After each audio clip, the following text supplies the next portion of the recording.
আউযুবিল্লাহি মিনাশ শাইতানির রাজিম।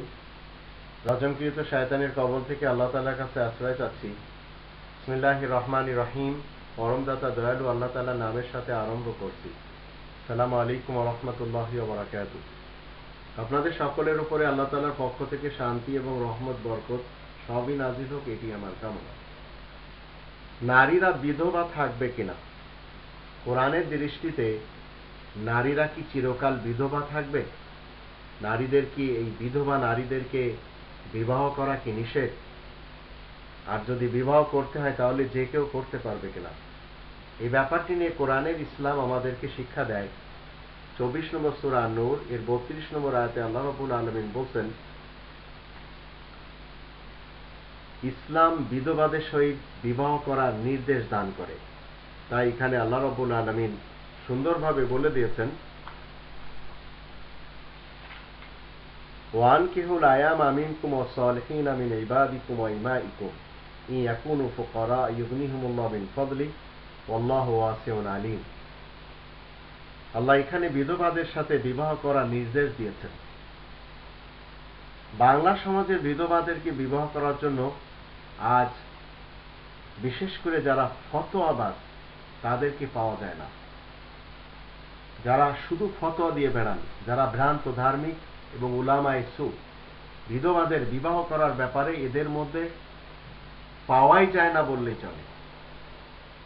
ধর্মের ঠিকাদার যারা সমাজকে সফেদ বানানোর ঠিকা নিয়েছেন, তারা বিধবাদের দিকে তাকাতেও রাজি না।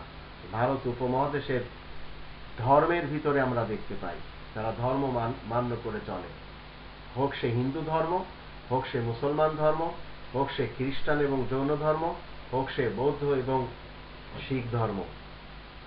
আর তারা নিজেদের বেলায় হাদিস তৈরি করে নিয়েছেন যে বিবাহ করতে হবে কচি মেয়েদের সাথে, এমন মেয়েদের সাথে বিবাহ করতে হবে যে মেয়েদের এখনো কেউ ছুঁয়নি। নিজেদের বেলায় তারা 100% ঠিক রেখে অন্যদের বেলায় তারা সবসময় ফতোয়া দিয়ে থাকে। আর এই ধরনের হাদিস এই বাইবেলের পক্ষ থেকে লেখা হয়েছে। এই বাইবেল খ্রিস্টান এবং ইহুদি সমাজের দাবি হলো তাদের গ্রন্থ এটা, আর মুসলমানদের দাবি হলো এটাও কখনো আল্লাহ তাআলার গ্রন্থ ছিল। কিন্তু এই বাইবেল কখনো আল্লাহ তাআলার গ্রন্থ ছিল না, 40 জন লেখকের লেখা একটি গ্রন্থ। আর এই বাইবেলের ইস্তেসনাতে এবং প্রার্থনাতে, ইস্তেসনা এবং প্রার্থনার 25-4-5-6 লেখা, এখানে বলা হচ্ছে, যদি কোনো স্ত্রী বিধবা হয় তাহলে ওই বিধবা নিজ স্বামীর ভাইয়ের সহিত ছাড়া অন্য কারো সহিত বিবাহ করিবে না। এই বাইবেল বলছে। আর এই কথাটি মান্য করছে সমাজের যারা খ্রিস্টান, সমাজের যারা হিন্দু, সমাজের যারা ভ্রান্ত মুসলমান, তারা। এই কোরআন নারীদের সম্মানার্থে বিধবা থাকতে দেয় না। ওয়ানকিহু, আল্লাহ বলেন তোমরা বিবাহ করো, তোমরা এতিমদের সাথে, বিধবাদের সাথে বিবাহ করো। আর হাদিস বলছে তোমরা বাকেরা, তোমরা এমন কচি মেয়েদের সাথে বিবাহ করো যাদের কেউ স্পর্শ করেনি। তো নিজেদের মতলবের জন্য তৈরি করে নেওয়া এই ভ্রান্ত মতবাদধারীদের পক্ষ থেকে যে প্রচার করায় হাদিসে, তাদের চিন্তা করা উচিত। কোরআনে 4 নম্বর সূরা আর নিসায়ে 3 নম্বর আয়াতে আল্লাহ বলেন, ফানকিহু মা তাবা লাকুম মিনান নিসা, নারীদের মধ্য থেকে। আবার 24 নম্বর সূরা আর নূরের 32 নম্বর আয়াতে আল্লাহ বলেছেন যে এতিম এবং বিধবাদের মধ্য থেকে তোমাদের পছন্দ হলে বিবাহ করো। আর এই বিবাহের জন্য আল্লাহ তাকিদ করেছেন। কিন্তু বানর ধর্মের গুরুরা তারা কথায় কথায় হাদিস ঝাড়েন, তারা কথায় কথায় ফিকা এবং ফাজাইল আর মাসাইল ঝাড়েন। এই ঝাড়ার ব্যাপারে তারা খুব বেশি পটু, কিন্তু কোরআনের ব্যাপারে অন্ধ, কোরআনের ব্যাপারে অজ্ঞ, কোরআনের ব্যাপারে মূর্খ। আর আপনি আর আমি যখন তাদের সামনে কোরআনের কথা বলি, তখন চট করে তারা ফতোয়া দিয়ে বসে, এই লোকটি পথভ্রষ্ট, এই লোকটি গুমরাহ, এই লোকটি হাদিস মানে না, এই লোকটি ফিকা মানে না, এই লোকটি ইজমা কিয়াস মানে না, এই লোকটি চার মাযহাব মানে না। আর এই চলছে, এইভাবেই চলছে আমাদের দেশ। বিশেষ করে আমাদের দেশের মুসলমান ধর্মের সুন্নিদের মাঝে, আহলে হাদিসদের মাঝে দ্বন্দ্ব লেগেই আছে, পীর ফকিরদের মাঝে দ্বন্দ্ব লেগেই আছে। কোনদিন মসজিদের মেম্বারে বসে একজন ইমাম নারীদের বিরুদ্ধে, নারীদের বিপক্ষে কোরআনের যে আয়াতগুলি রয়েছে, যে নারীরা দেশ প্রধান হলে কত ক্ষতি হয়ে যায় দেশের, সেই আয়াতগুলি বলতেই রাজি না। গোপনে তারা কোনো না কোনো নারীর সাথে বন্ধন করে, কোনো না কোনো নারীর সাথে তারা নিজেদেরকে সম্পৃক্ত করে নেয়। আর ৪৩ বছরের বাংলাদেশের ইতিহাসে এভাবে আমরা দেখে আসছি। যখন আপনি কোনো নারীকে আপনি মনে করবেন যে সে আপনার ইমাম, সে আপনার দলপতি, সে আপনার নেত্রী, তার পিছনে থেকে যদি আপনি ইবাদত বন্দেগী করেন, কোনোদিন কবুল হবে না। নামাজ তো হবেই না। যদি আপনার বিশ্বাস না হয়, 29 নম্বর সূরা আল আনকাবুত এর 45 নম্বর আয়াত খুলে দেখেন। আল্লাহ বলছেন, ইন্না সলাতা তানহা আনিল ফাহশাই ওয়াল মুনকার। নামাজের এত শক্তি যে অশ্লীল এবং গরিতমূলক কাজকর্ম থেকে দূরে রাখবে।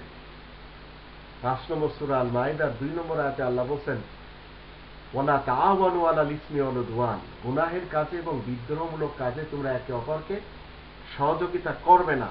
না করাটা আল্লাহ তাআলার পক্ষ থেকে হুকুম। আর যারা করছে তারা হারাম কাজের ভিতরে লিপ্ত হয়ে আছে। বিধবা নারীদেরকে বিবাহ করতে চায় না মানুষ, অথচ নারীদের নেত্রী মারিয়াম সিদ্দিকা, তিনি চিরকাল নারীদেরকে শিক্ষা দিয়ে গেছেন কিভাবে একজন নারী এই পৃথিবীতে চলাফেরা করবে। এই কোরআনের মাধ্যম দিয়ে আমরা জানতে পারি। আর আমাদের দেশের উলামায়ে সু, তারা কোনো না কোনো নারীকে নেত্রী হিসেবে মেনে নিয়েছেন, দলপতি হিসেবে মেনে নিয়েছেন, লিডার হিসেবে মেনে নিয়েছেন। ইসলাম নিষেধ করে। আর এই কোরআনের ইসলাম যদি আমরা একটু মেনে চলি, তাহলে কখনো এই পৃথিবীতে আমরা মানুষের বানানো কোনো আইনকে প্রাধান্য দিব না, যদি এই কোরআন আমরা একটু ভালোবাসি। একজন বিধবা তার স্বামীর ইন্তেকালের পর সে সমাজে বিধবা থাকুক, একাকী থাকুক, ইসলাম সেটা চায় না। এর জন্য ইসলাম একাধিক বিবাহেরও অনুমতি দিয়েছে। কোনো নারী পাবলিক প্রপার্টি হোক, সেটাও ইসলাম চায় না। আসুন আমরা সবাই মিলে আল্লাহ তাআলার আয়াতের উপরে আমল করি এবং আল্লাহ তাআলার আয়াত নিজেদের জীবনের সাথে ঢেলে নিই, নিজেদের জীবন আল্লাহ তাআলার আয়াতের সাথে ঢেলে নিয়ে জীবন কাটাই। ইনশাআল্লাহ এই পৃথিবীতে আমাদের সুখ রয়েছে, আর পরকালে মহাসুখ আমাদের জন্য অপেক্ষায় আছে। কিন্তু এই কোরআন বাদ দিয়ে যদি আমরা এই বাইবেল এবং উপবাইবেলগুলি মেনে চলি, তাহলে কোনোদিন আমাদের এই পৃথিবীতে সুখ আসবে না। আর এই বাইবেল মূলত মানুষ থাকতে দেয় না কোনো মানুষকে। বাইবেল মানুষকে হিংস্র বানায়, ধর্ম মানুষকে হিংস্র বানায়। আর কোরআন কোনো ধর্মের নাম না, কোরআন হলো দ্বীন ইসলাম, শান্তির ফায়সালার নাম হচ্ছে এই ইসলাম, আর গ্রন্থ হলো আল কোরআন। এই কোরআন আমরা যখন পাঠ করব, আমরা সব কিছু পেয়ে যাব। কিন্তু এর বিপরীত কোনো গ্রন্থ পাঠ করলে আমরা কিছু রসম রেওয়াজের জালে ফেসে যাব এবং ধর্মজগতের ভিতরে আমরা চলে যাব, আর দ্বীন ইসলাম আমাদের থেকে ছুটে যাবে। আল্লাহ আমাদেরকে দ্বীন ইসলামের উপরে কায়েম থাকার তৌফিক দান করুন।